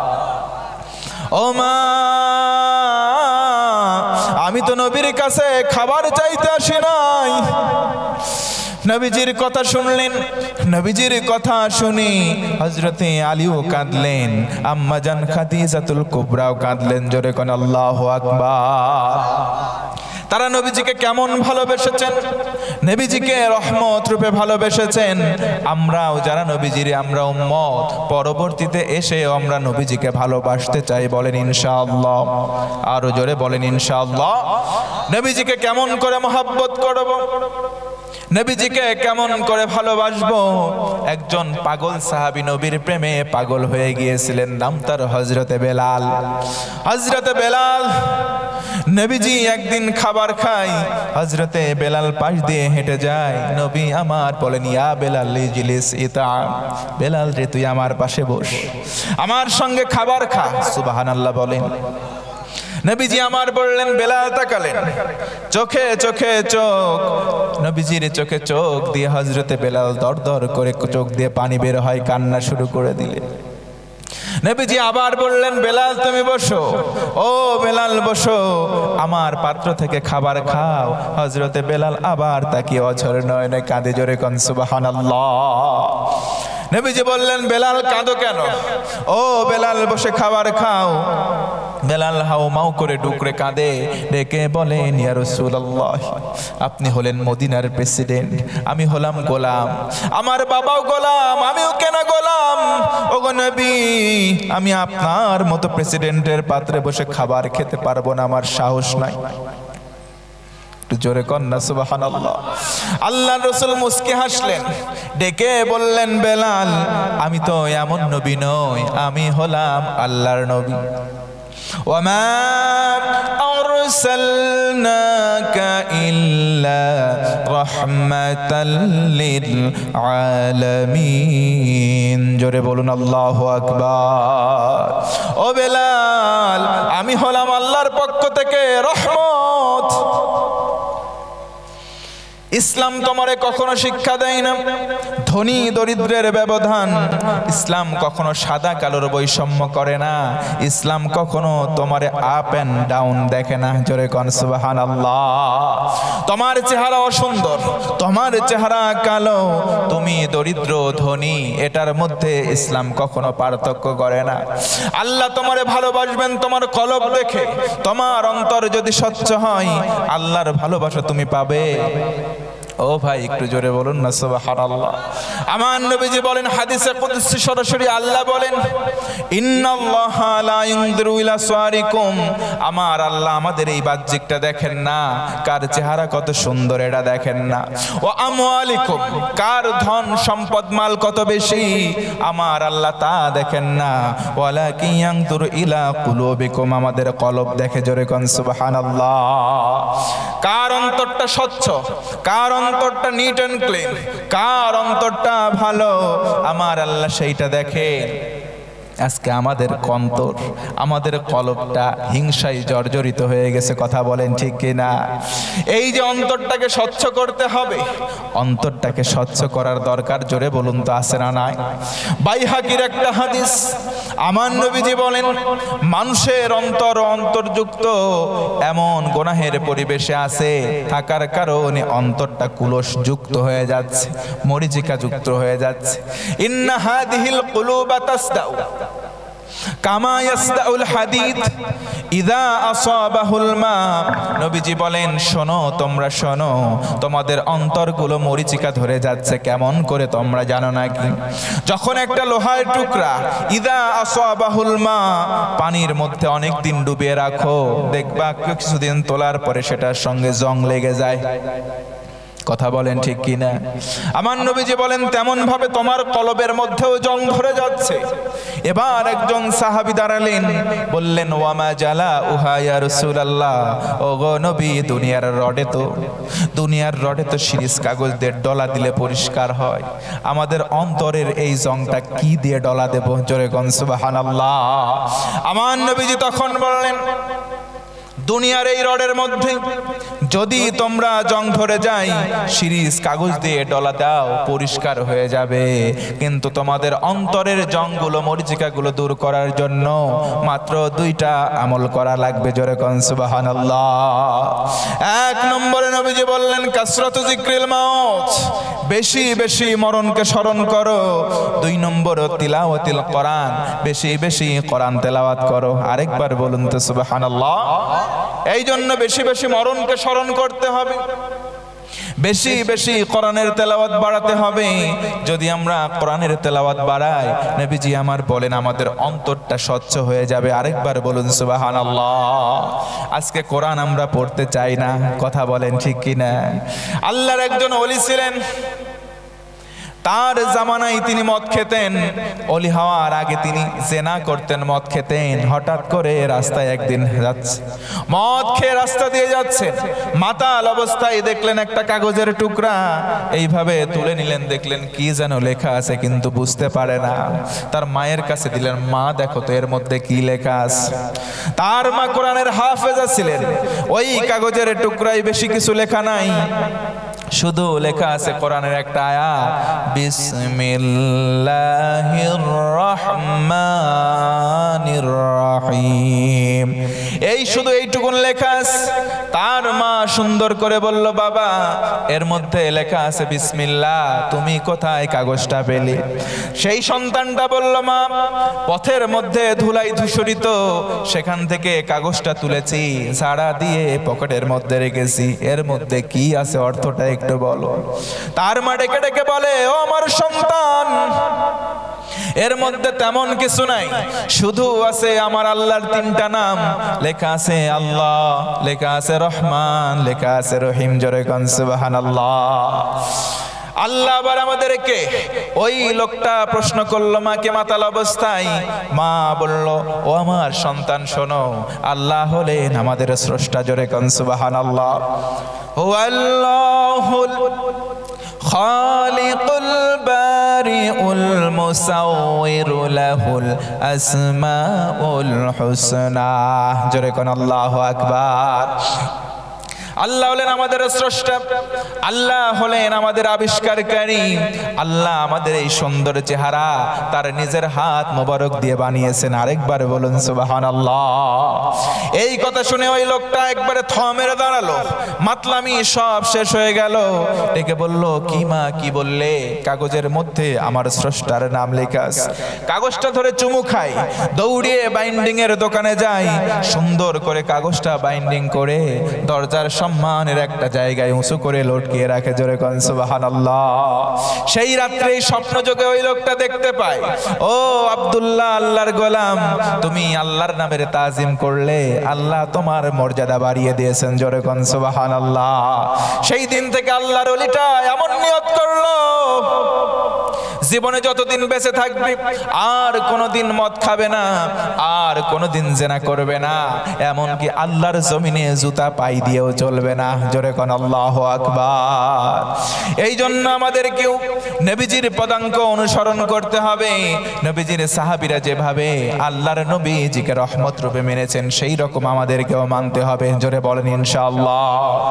কেমন করে আমরা সাহাবীদের পদাঙ্ক অনুসরণ করব? লক্ষ্য করেন আমার দিকে। হযরতে আবু বকর সিদ্দিক রাদিয়াল্লাহু তাআলা আনহু আল্লাহর নবীর একজন সাহাবী, যাকে নবীজি সিদ্দিক বললেন, এজন্য বলা হয় আবু বকর সিদ্দিক। হযরতে আবু বকর বাড়ি থেকে বের হয়, দৈনিক একটা ইহুদি সামনে চলে আসে, এসে বলে, আবু বকর আনতা ফকির, ও আবু বকর তুই হলি ফকির। একটু জোরে কন্না নাউজুবিল্লাহ। অথচ আবু বকর সে সময় সবচাইতে ধনী ছিলেন। ইসলাম কবুল করার পর নবীজির পায়ের কাছে ইসলামের জন্য সকল সম্পদ তিনি দান করে দিয়েছেন। জোরে কোন সুবহানাল্লাহ। ইহুদি এসে বলে, আবু বকর, ও আবু বকর তুই ফকির। আবু বকর মুস্কি হাসে, সুবহানাল্লাহ বলে। এবার চলে যায়, আবার কাজে ফিরে আসে। 2 নম্বর দিন আবার আবু বকর বের হয়ে যান। ওই ইহুদি, আগের দিনের ইহুদি আবার এসে বলে, আবু বকর তুই ফকির, তোর বাপ ফকির, তোর দাদা ফকির। জোরে বলেন নাউজুবিল্লাহ। আবু বকর রাদিয়াল্লাহু আনহু আবার মুস্কি হাসে, সেখান থেকে চলে যান। 3 নম্বর দিন আবার ইহুদি আসলো, এসে বলে আংতা ফকির ও আবুকা ফকির ও জাদ্দুকা ফকির। আবু বকর মুস্কি হাসে। আল্লাহু আকবার। ইসলাম এটাই শিক্ষা দেয়, আমাকে গালি দিকে আমি কোনো কথা বলবো না। আমার বাবাকে কেউ যদি গালি দেয় আমি কোনো পাল্টা প্রতি উত্তর করব না, কারণ নবী বলেন যেই ব্যক্তি গালি দিল এই গালিটা তোমার পরে নাই, যে গালি দিয়েছে তারপরে। জোরে কোন আল্লাহু আকবার। এই জন্য গালি দেওয়া যাবে না। 3 দিন যখন আবু বকরকে ফকির বলা হলো, ফকির, 4 নম্বর দিন আবার সামনে এসে বলে আবু বকর আনতা ফকির, তুই ফকির, ওয়াজাদ্দুকা ফকির, তোর 14 বংশ ফকির। নাউজুবিল্লাহ পড়েন, এর জোরে পড়েন না নাউজুবিল্লাহ। আবু বকর আবার মুস্কি হাসে। 4 নম্বর দিন ওই ইহুদির বাচ্চা আবু বকরের সামনে এসে বলে ও আবু বকর শোন, তুই ফকির, তোর বাবা ফকির, তোর দাদা ফকির, জেনে রাখ তুই যেই আল্লাহর ইবাদত করিস সেই আল্লাহ হলো চরম ফকির। আবু বকর আর সহ্য করে নাই, বাম হাত দিয়ে কলারটা ধরেছে, ডান হাত দিয়ে একটা চর, সঙ্গে সঙ্গে জায়গায় অজ্ঞান। আল্লাহু আকবার। এখান থেকে শিক্ষা নেন মুসলমান ভাইরা, মুসলমান সহজে কাউরে ধরে না। আমারে গালি দেন আমি কিছু বলবো না, আমার বাবারে গালি দেন কিছু বলবো না, আমার দাদারে গালি দেন 14 বংশ তুলে গালি দেন কিছু বলবো না। কিন্তু সাবধান, আমার আল্লাহ আমার রাসূল আর কোরআনকে গালি দিলে মুসলমানকে বরদাস্ত করবে না। কথা বলেন ঠিক কি না? হযরতে আবু বকর সেখান থেকে চলে গেলেন। 4 থেকে 5 ঘন্টা পর ওই লোকটার জ্ঞান ফিরে আসে। নবীজির দরবারে গেলেন, গিয়ে বলে ও মুহাম্মদ শোনো, তোমার সাহাবী আবু বকর আমারে একটা চর মারছে, আমি জায়গায় অজ্ঞান। নবীজি মুস্কি হেসে বলে ও ইহুদি ভাই, তুমি ভুল করতেছো, তোমারে আমার সাহাবী আবু বকর মারে নাই, মারছে যেই সাহাবী তার নাম হলো হযরতে ওমর। আল্লাহু আকবার। আমার সাহাবী আবু বকর কাউরে মারতে পারে না, আমার সাহাবী আবু বকর কাউরে মারতে পারে না। কারণ হলো আবু বকর সব চাইতে নরম, আর ইসলাম মান্য করার ক্ষেত্রে হযরতে ওমর হলেন গরম। কথা বলেন ঠিক কি না? নবীজি বলেন ওমর যখন রাস্তা দিয়ে হেঁটে যায়, ওই রাস্তায় শয়তান 40 দিন পর্যন্ত যেতে ভয় পায়। ও ভাইয়ের একটু আওয়াজ করে বলুন তো আল্লাহু আকবার। আমার নবীজি বলেন লা নাবিয়্যা বা'দি ওয়ালা রাসূলা, আমি মুহাম্মদ সাল্লাল্লাহু আলাইহি ওয়াসাল্লামের পরে কোনো রাসূল নাই, কোনো নবীও নাই। যদি আমার পরে কোনো নবী কিংবা রাসূল আল্লাহ পাঠাতেন, হযরতে ওমরকে নবী বানাতেন, তার মানে নবী হওয়ার যত যোগ্যতা সবগুলো হযরতে ওমরের মধ্যে ছিল। জোরে বলুন সুবহানাল্লাহ। ও ইহুদি ভাই শুনে নাও, নবীজি বলেন ইহুদি ভাই শোনো, তোমারে আবু বকর মারে নাই, তোমারে মারছে যে তার নাম ওমর। এবার ইহুদি বলে না মুহাম্মদ, আমারে আবু বকরই মারছে, আমারে আবু বকরই মারছে, কারণ ওমর কেউ আমি চিনি, আবু বকর কেউ চিনি। জোরে বলুন আল্লাহু আকবার। আবু বকরকে ডাকা হলো, ও আবু বকর তুমি কি এই ব্যক্তিকে মেরেছো নাকি? হযরতে আবু বকর বললেন না আমি ইয়া রাসূলুল্লাহ, হ্যাঁ গো আল্লাহর নবী, আমি একটা চর মারছি, একটা চর মেরেছি। কেন মারলে আগেই বলা হয় নাই? তুমি চর মেরেছো এ অভিযোগ দায়ের করেছে। ইসলামের বিধান হলো কেউ কাউরে চর মারলে ওই চরটা তারেও ফেরত দিতে হয়। আপনি কায়েরও একটা ঘুষি মেরেছেন, আপনারও ঘুষি মারা হবে। আপনি কাউকে ঠকিয়েছেন, ওই দিন ওই ঠকানোটা শোধ করার জন্য আল্লাহ রব্বে কারীম নেকি দিয়ে আপনাকেও ঠকাবে। কথা বলেন ঠিক কি না? দুনিয়ার নিয়ম হলো কিসাস। আপনি কারো একটা চিমটি মেরেছেন, আপনার শাস্তি আপনাকেও একটা চিমটি দেওয়া হবে। ও আবু বকর কেন মারলে? এখন তো তোমার উপরে একটা হুকুম জারি করা হবে, তোমারেও একটা পাল্টা ইহুদি চর মারবে। পাশেই বসা ছিলেন হযরতে ওমর, হযরতে উসমান এবং আলী।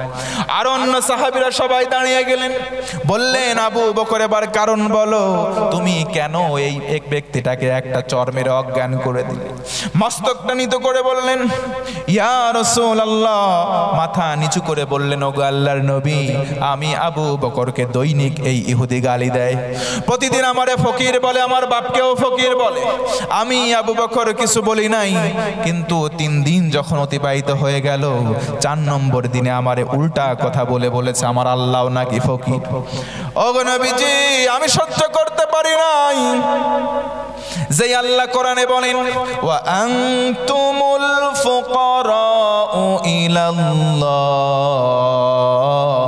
ওগো নবী, আমি কোরআনের এই সোনালী আয়াত জানি। আল্লাহ বলেছেন গোটা পৃথিবীর মানুষ হলো ফকির, আমি আল্লাহ হলাম ধনী। কোরআনে আমি এই আয়াত শিখেছি, আমি জানি সেই আল্লাহকে বলেছে এই ব্যক্তিটা ফকির। ওগো নবী, আমার ইমানে জোশ চলে এসেছে, আমি সহ্য করতে পারি না, একটা চর বসিয়েছি। জোরে কোন আল্লাহু আকবার। নবীজি বললেন তাই নাকি? ও ইহুদি, তুমি কি আল্লাহরে ফকির বলছো নাকি? এবার ইহুদি বলে না ও মুহাম্মদ, আমি আল্লাহরে ফকির বলি নাই। জায়গায় দাঁড়িয়ে মিথ্যা কথা ডেকে বলে মুহাম্মদ, তোমার আবু বকর মিথ্যা কথা বলছে। কার নামে তহমত দেয়, অথচ এই আবু বকরের উপাধি কিন্তু সিদ্দিক। জোরে কোন সুবহানাল্লাহ। এই আবু বকরের উপাধি হলো সিদ্দিক। আমার নবীজি একদিন আসমানের তারা দেখছিলেন, পাশেই ছিলেন আম্মা জানা আয়েশা। ডেকে বলেন আয়েশা, আকাশে তারা দেখলে তারার চাইতেও বেশি সওয়াব একজনের আছে আমার সাহাবীদের মধ্যে। হযরতে আয়েশা ভাবলেন হয়তো তার বাবার নাম বলবে আবু বকর, কিন্তু নবী আমার বললেন না রে আয়েশা, না, এই তারার চাইতে বেশি সওয়াব হলো হযরতে ওমরের। জোরে কোন সুবহানাল্লাহ। কিন্তু তুমি শুনে রাখো আয়েশা, কিন্তু তুমি শুনে রাখো আয়েশা, এই যে ওমর সারা জীবন যেই সওয়াব করেছে, আমার আবু বকরের এক রাত্রের সওয়াব তার চাইতে অনেক বেশি। জোরে কোন সুবহানাল্লাহ। ওই যে হিজরতের রাত্রি, যেই রাত্রিতে আমার সঙ্গে ছিলেন হযরতে আবু বকর, একদিন তাকে আমি একটু টাচ দিয়ে রেখেছিলাম, ও আবু বকর তৈরি থেকো, হিজরত করা লাগতে পারে। সেই দিন থেকে আমি আবু বকরকে দেখেছি, যেই দিন গিয়ে নক করলাম, আবু বকর তুমি কি রেডি আছো? একবার ডাকতে দেরি হয়েছে, সঙ্গে সঙ্গে দরজা খুলে বলে লাব্বাইক ইয়া রাসূলুল্লাহ। জোরে কোন সুবহানাল্লাহ। ওই আবু বকরকে বললে মিথ্যাবাদী। নবীজি মেরাজ থেকে আসলেন, এসে যখন ঘটনার বর্ণনা দিলেন, বর্ণনা শোনার পর সবাই মিথ্যা কথা বলল। সর্বপ্রথম আবু বকর সিদ্দিক রাদিয়াল্লাহু তাআলা আনহু, তিনি যখন বিশ্বাস স্থাপন করলেন, তার উপাধি আর আবু বকর থাকে নাই, হয়ে গেল আবু বকর সিদ্দিক। জোরে কোন সুবহানাল্লাহ। আরো জোরে একবার আল্লাহু আকবার। এবার ইহুদি বলে নবীজি আপনার আবু বকর মিথ্যা কথা বলছে। আবু বকর তখন বললেন না ইয়া রাসূলুল্লাহ, আমার আল্লাহকে সে গালি দিয়েছে। এবার নবী বললেন তোমার কথা তো আমি মানতে পারি না, কোন সাক্ষী আছে নাকি? একটা সাক্ষী আনো। তুমি বাদী, তুমি বিবাদী, দুইজন বাদী বিবাদী যখন একজন বলেছে আমাকে মেরেছে, তুমিও বলেছো স্বীকার করলে হ্যাঁ মেরেছি, তোমার আর সাক্ষী লাগবে না। কিন্তু তুমি বলেছো আল্লাহরে গালি দিয়েছে, কিন্তু এই কথা ও স্বীকার করে না, এখন তোমার পক্ষে একজন সাক্ষী লাগবে। আবু বকর ডেকে বলে সে সময় তো ওখানে কেউ ছিল না, আমি আবু বকরের কোনো সাক্ষী নাই। ঠিক আছে, যখন সাক্ষী নাই তখন ইহুদি তোমাকে একটা চর মারবে। জোরে বলুন নাউজুবিল্লাহ। ইহুদি তোমারে একটা চর মারবে। এই কথা যখন বলা হলো, ইহুদি মনে মনে হাসি দেয়, হাতটা এইভাবে রেডি করে চর মারার জন্য এগিয়ে যাচ্ছে। চর মারার জন্য যখন প্রস্তুত হলো, তখন আল্লাহ রব্বুল আলামিন জিবরিল আমিনকে মাধ্যম করে সূরা আলে ইমরানের একটা আয়াত নাজিল করে দিলে। ডেকে বলা হলো ও মুহাম্মদ, আবু বকরের কোনো সাক্ষী দুনিয়াতে কেউ নাই, কিন্তু আমি আল্লাহ ছাড় দেই নাই। ওগো নবীজি জেনে নাও, আমি আল্লাহ রব্বুল আলামিন স্বয়ং আবু বকরের সাক্ষী। দুনিয়াতে যার কেউ নাই, আপনি হতাশ হবেন না। দুনিয়াতে যার কেউ নাই, তার কিন্তু আল্লাহ রব্বুল আলামিন তার সঙ্গী হয়। আর আল্লাহর সঙ্গী যদি কেউ হতে চায়, তাহলে আল্লাহর প্রতি ভয় অর্জন করার মাধ্যমে তাকওয়া অবলম্বন করা চাই। ইন্নাল্লাহা মাআল মুত্তাকিন।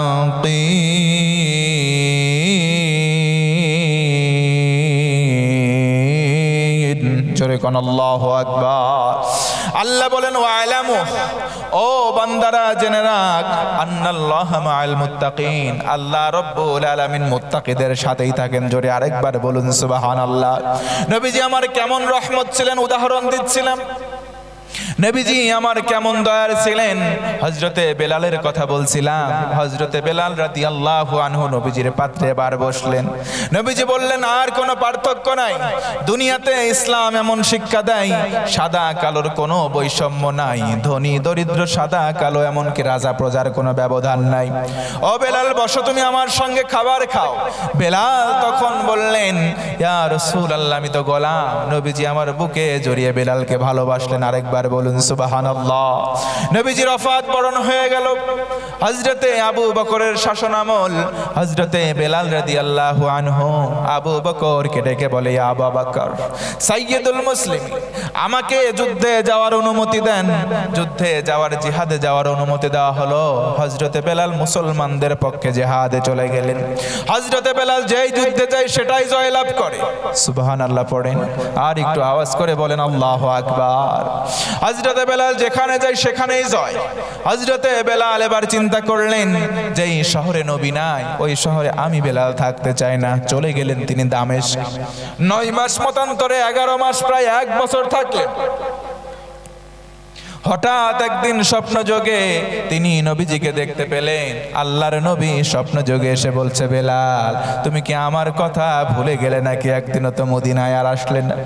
হযরতে বেলাল ঘুম থেকে জাগ্রত হলেন। অস্থির প্রায় পাগল হলেন। পাগল প্রায় হলে মোহাব্বতের টানে তিনি আবার রওনা দিলেন মদিনায়। জোরে বলুন সুবহানাল্লাহ। লম্বা ঘটনা সংক্ষিপ্ত করে বলি, হযরতে বেলাল পায়ে হাঁটা পথ হাঁটতে হাঁটতে কয়েকদিনের ব্যবধানে মদিনার মধ্যে যখন প্রবেশ করলেন, দেখলেন হযরতে আবু বকর রয়েছেন, হযরতে ওমর, উসমান, আলী রাদিয়াল্লাহু আনহুম আজমাইন, সকল সাহাবীরা দাঁড়িয়ে গেলেন, সম্মান প্রদর্শন করলেন। সবাই বললেন, সাইয়্যিদনা বেলাল, আমাদের সম্রাট, আমাদের সুর সম্রাট বেলাল ফিরে এসেছে। জোরে কোন সুবহানাল্লাহ, আরো জোরে কোন আল্লাহু আকবার। আজান দিতেন হযরতে বেলাল, সুর সম্রাট, আমাদের নেতা বেলাল এসেছে। বেলাল, সবাই দাঁড়ালেন, আহলান সাহলান জানিয়ে স্বাগতম জানালেন। যখন চলে এসেছে যোহরের নামাজের ওয়াক্ত হয়ে গেছে, ডেকে বলে, আসিনিয়া বেলাল, বেলাল রে, তোর মুখে কতদিন আজান শুনি নাই, আজকে তুই একটু আজান দে। জোরে কোন সুবহানাল্লাহ। হযরতে বেলাল বলে, আমি আজান দিতে পারবো না।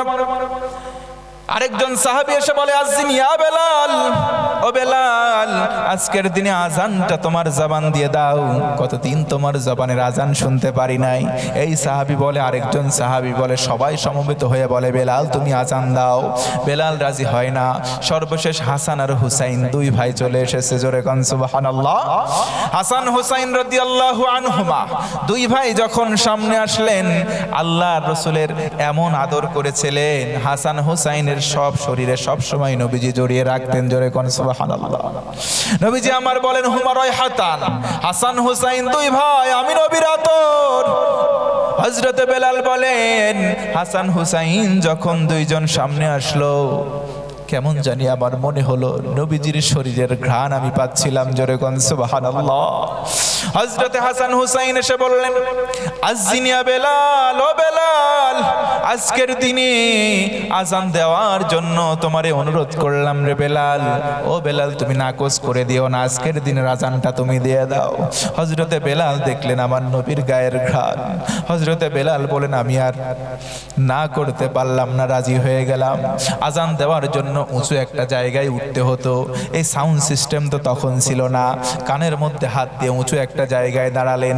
হযরতে বেলাল আজান দিবেন, এই কথা চারিদিকে যখন ছড়িয়ে পড়লো, দূর দূরান্ত থেকে লোকজন চলে আসলো, বেলালের আজান শুনবে। আল্লাহু আকবার। দূর থেকে মা বোনেরা দেখে, আবার ছোট্ট ছোট্ট বাচ্চা কাচ্চা গুলো এসে সমবেত হলো। সবাই আজান শোনার জন্য অধীর আগ্রহে অপেক্ষমান হয়ে থাকলো। হযরতে বেলাল কানের মধ্যে হাত দিয়ে আজান শুরু করলেন। আল্লাহু আকবারের ধ্বনি বললেন 4 বার, আশহাদু আল্লা ইলাহা ইল্লাল্লাহ বললেন 2 বার, আশহাদু আন্না মুহাম্মাদুর রাসূলুল্লাহ বলতে গিয়ে বেলাল রাদিয়াল্লাহু আনহু সমস্ত টুকুন বলতে পারেন নাই।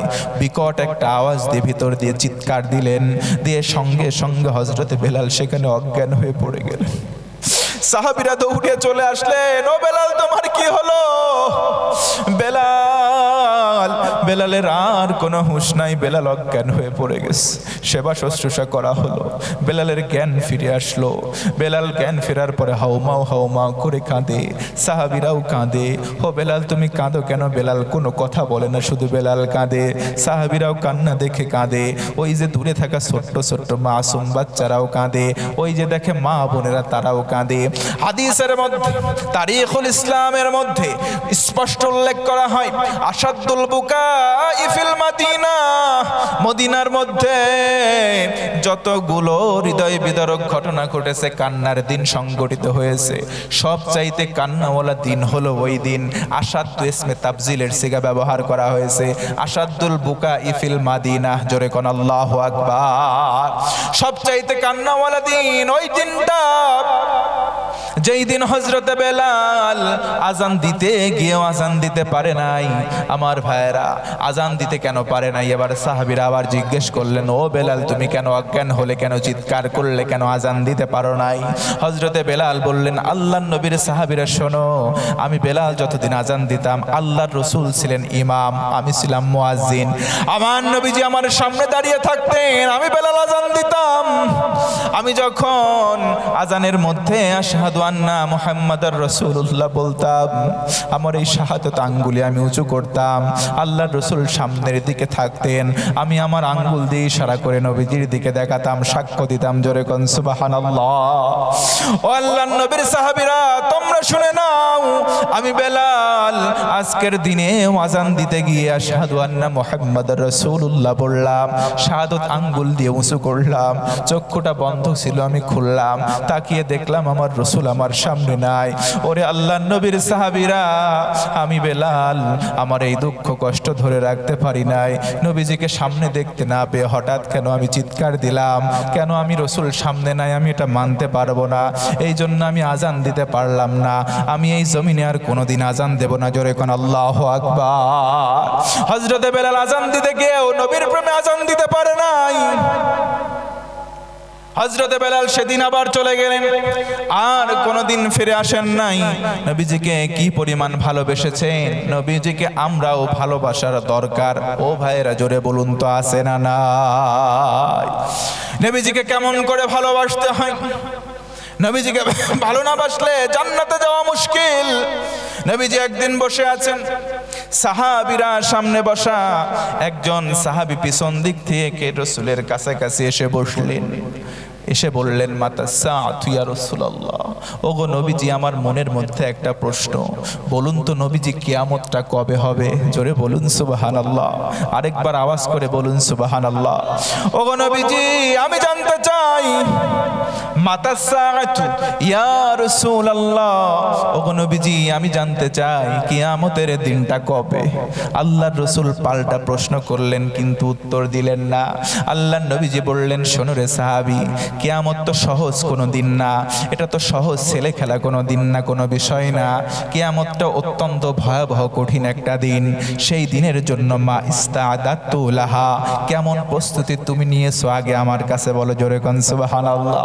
ও আমার সাহাবী, কিয়ামত তো কঠিন দিন, কেমন প্রিপারেশন, কেমন আমল তুমি করেছো আগে আমার কাছে বলো, কারণ কিয়ামত কঠিন। কথা বলেন ঠিক কিনা? আমার আল্লাহ বলেন, ইয়াউমা, ওই দিনটা এমন দিন, ইয়াউমা ইয়াফিরুল মারউ মিন আখিহি, আপন ভাই ভাইকে দেখে তার আপন ভাই সেদিন পালাতে থাকবে। ওয়া উম্মিহি ওয়া আবি, মা বাবা সন্তানকে দেখে পালাবে।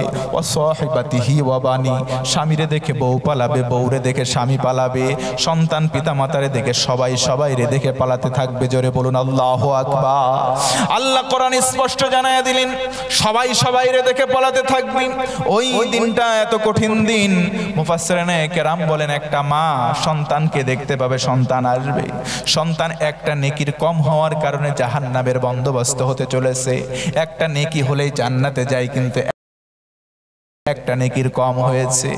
মায়ের কাছে যাবে, মা জান্নাতি, সন্তান এসে বলবে, ও আমার মা, দুনিয়ায় কত কষ্টের পরে কষ্ট স্বীকার করে আমার পেটে ধারণ করলে, শীতের দিনে আমার ঠান্ডা জায়গায় তুমি শোয়াও নাই, তোমার কোল ভরে পেশাব করে দিয়েছি, পায়খানা করে দিয়েছি, বিরক্ত হও নাই।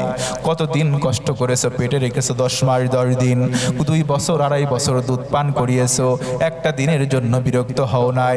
মানুষের মতো মানুষ করতে গিয়ে আমারে কত তুমি কষ্ট করেছো। ও মা, আজকের দিনে একটা নেকি আমার বড্ড অভাব পড়ে গেছে। মাগো মা, একটা নেকির বড্ড অভাব হয়ে গেছে মা, তুমি যদি আমারে দাও, একটা নেকি তোমার আমলনামা থেকে যদি দাও, আমি জান্নাতে যেতে পারবো। মা ডেকে বলবে, কে বলেন আপনি? আপনারে আমি চিনি না। অথচ আল্লাহ কোরআনে কয়, ওয়াহানান আলা ওয়াহান, কষ্টের পরে কষ্ট স্বীকার একজন করে সন্তানের জন্য, তিনি হলেন মা। ও মুসলমান, কথা বলেন ঠিক কি না? সেই মা সেদিন সন্তানকে বলবে, আপনি কি, আপনারে তো চিনলাম না। দুনিয়ার জীবনে সন্তান অনেক দূরের ব্যাপার, দুনিয়ার জীবনে তো আমার সন্তান দূরের কথা, আমার তো কোনোদিন বিয়ে হয় নাই। জোরে কোন আল্লাহু আকবার। আল ইয়াউমা নাখতিমু আলা আফওয়াহিহিম ওয়া তুকাল্লিমুনা আইদিহিম ওয়া তাশহাদু আরজুলুহুম বিমা কানু ইয়াকসিবুন।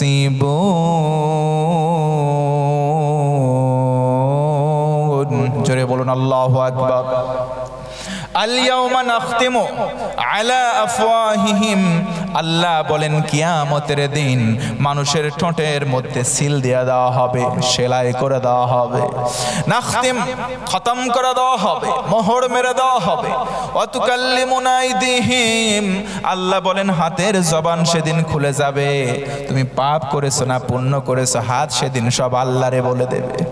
ওয়া তাশহাদু আরজুলুহুম, 2টা পা সেদিন বলে দেবে, এই পা দিয়ে হেঁটে হেঁটে তুমি যাত্রায় গিয়েছো না জালসায় গিয়েছো, তুমি মসজিদে গিয়েছো নাকি মন্দিরে গিয়েছো, তুমি মসজিদে নামাজ বাদ দিয়ে তুমি মেলায় গিয়েছো নাকি, তুমি অন্য কোনো ধর্মের মন্দিরে গিয়ে তুমি ওই পূজার মধ্যে গিয়ে জেনা করেছো নাকি, তুমি সিনেমা হল সিনেমা দেখতে গিয়েছো নাকি।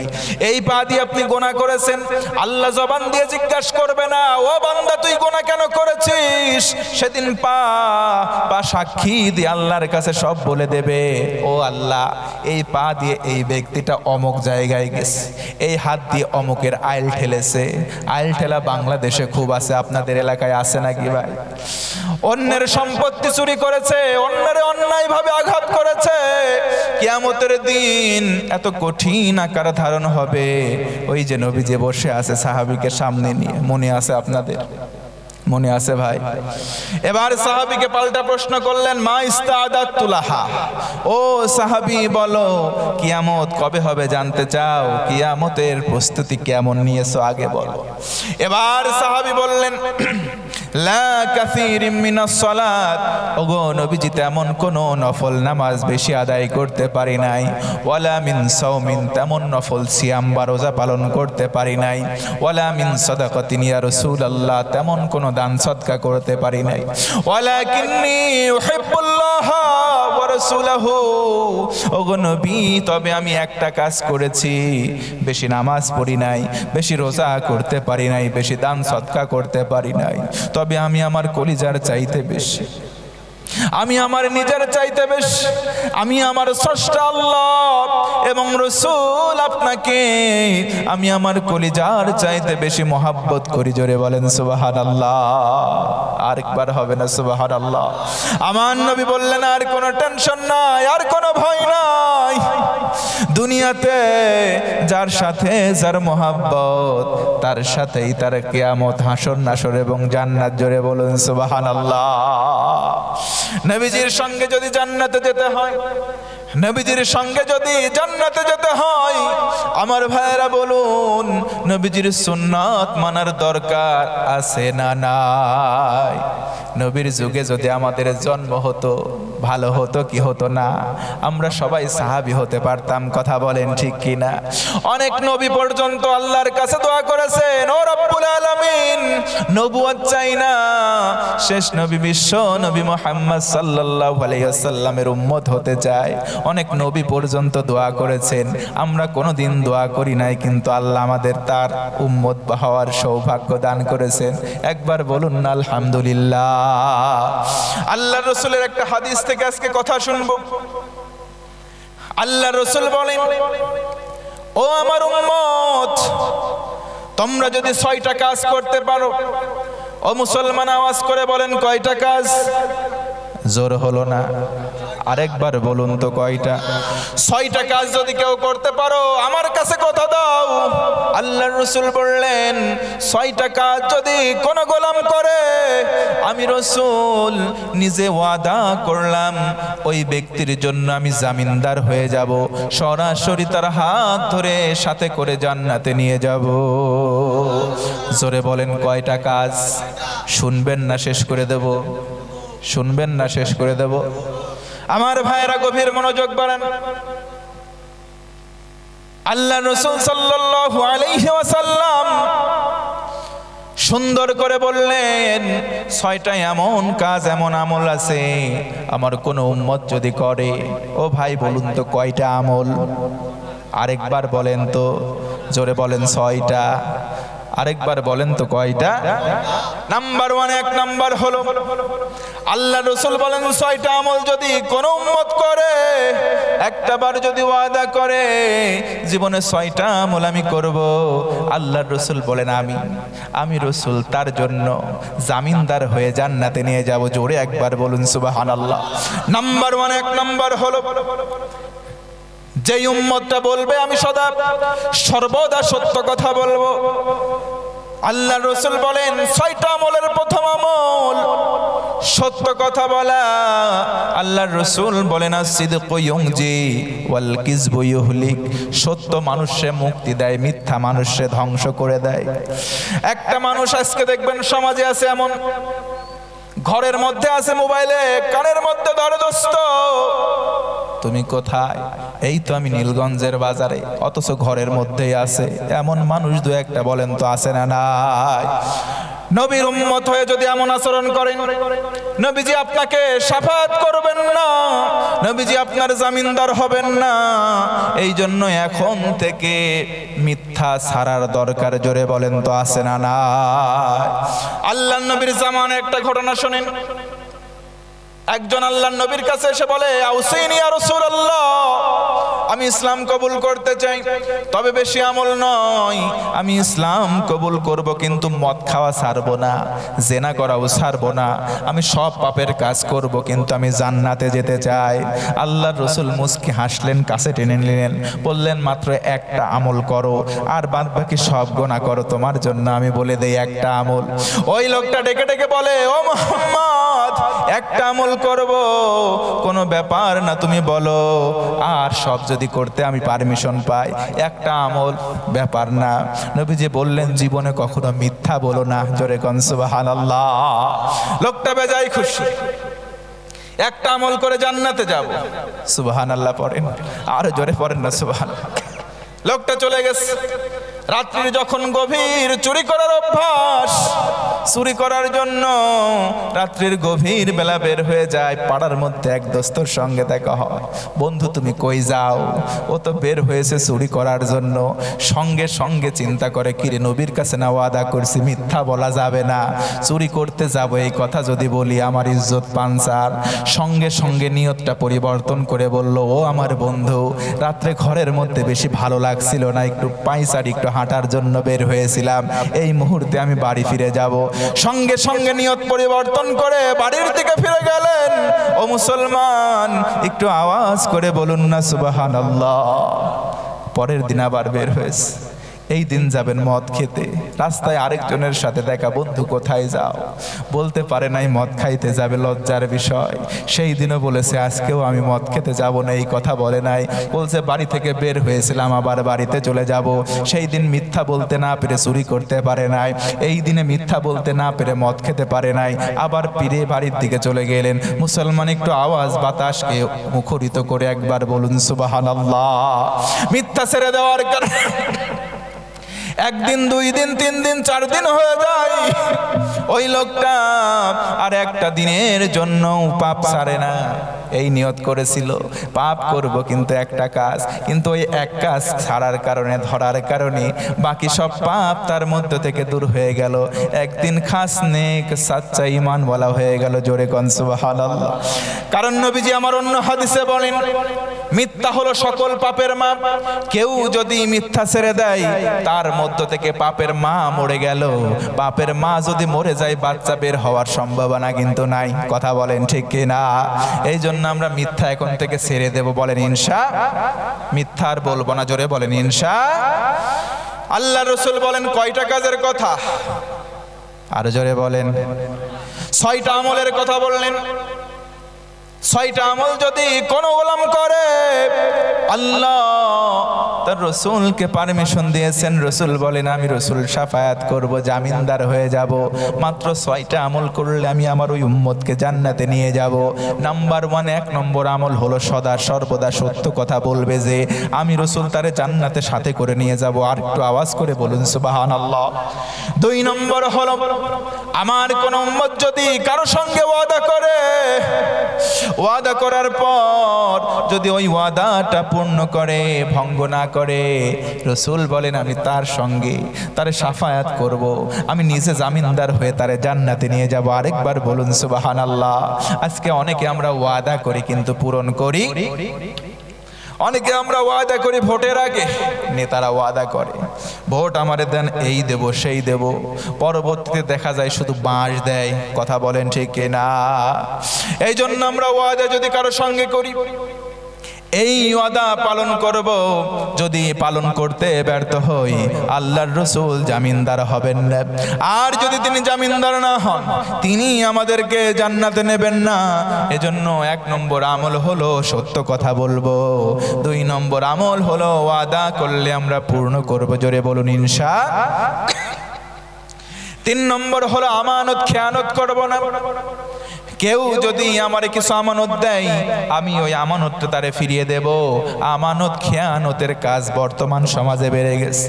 আমার মা বোনেরা যারা আছেন, ও আমার মা, ও আমার বোন, আপনার স্বামী আছে ঘরে, আপনি স্বামীর ঘরে আছেন, আপনার কাছে যেই সম্ভ্রমটা রয়েছে, ইজ্জত রয়েছে, এটা স্বামীর আমানত আপনার কাছে আছে। স্বামী আপনারে যেই ঘরটা দিয়ে বাহিরে গেছে, যেই সন্তান আছে, এটাও আপনার কাছে আমানত। ওই ঘরের মধ্যে যে মাল সামান সবগুলো আপনার কাছে আমানত। আপনি যদি খেয়ানত করেন, তাহলে এই মামলার আসামি হয়ে যাবেন। রসুল স্বয়ং আপনার বাদী হয়ে যাবে। আপনি যদি স্বামীর ঘর করার পর অন্য পরপুরুষের সাথে পরকীয়া প্রেম করে, ও মা বোনেরা শুনে রাখেন, রাসূল আপনার বিরুদ্ধে কিন্তু মামলা দায়ের করবে। কথা বলেন ঠিক কিনা? পরকীয়া প্রেম বর্তমানে আছে না নাই? কথা বলেন আছে না নাই?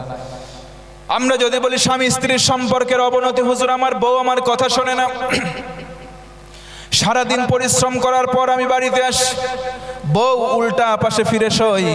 ও ভাইরা বলেন তো, এমন বউ 2-1 জনের আছে না নাই?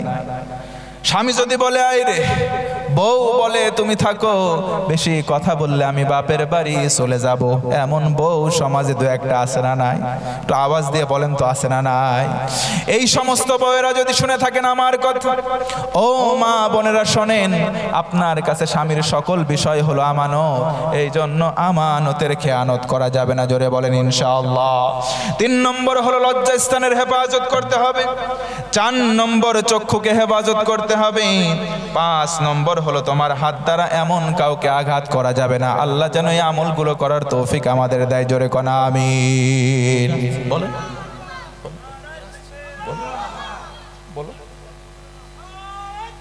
নারে তাকবীর, নারে তাকবীর।